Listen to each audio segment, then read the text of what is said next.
Many people, when they're first quitting smoking, try to think to why they smoke now. And what they often try to do is they try to think back to why they took up smoking. They somehow have this idea if they can figure out why they took it up, well, that's going to help explain why they continue to smoke and somehow be an aid to help them quit smoking. Well, the fact is, figuring out why you started smoking, you'll realize it has no bearing on why you smoke today. People take up smoking often when they're young. They often take it up as kids. And they take it up for one reason. The one that people know about the most or hear about the most is peer pressure. And peer pressure is real. There are people who take up smoking out of peer pressure to fit in with their friends who are smoking, or to fit in with older siblings, or look, neat to older siblings who are smoking, or older kids in the class. Whatever it is, there's a pressure on them to smoke. And that may be why people who smoke today, many who smoke today, took it up.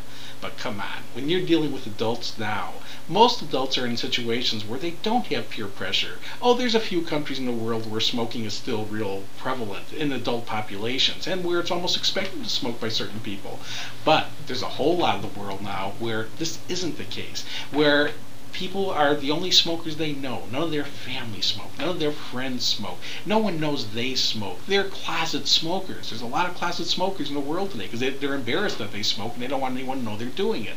The concept that somehow that they're smoking now out of peer pressure is absolutely ridiculous, considering they don't smoke around people. Nobody wants them to smoke around them. The peer pressure is on them not to smoke. Now, another reason people take it up when they're kids is to look older. And sure, smoking can make a kid look older in their mind. They will think that will be the case. But come on, how many people do you know who are in their 50s now, or 60s, or 70s, are smoking so they could look older? They just don't look mature enough yet. They need a cigarette to do it. Most people, as they get older and older, they're doing everything they can to look younger, as opposed to taking up or using a product now that somehow it's supposed to make them, look older. It doesn't do it, and they don't want it to do that.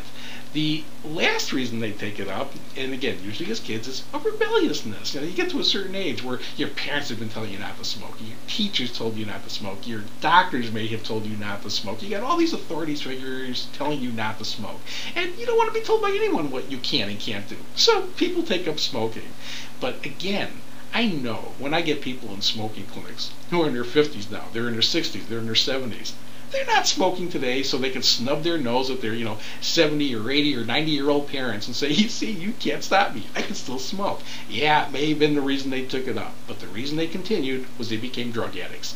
They didn't understand when they were messing with those first cigarettes, for whatever reason they were doing it, that they were making a commitment that may very well have turned into a lifetime commitment.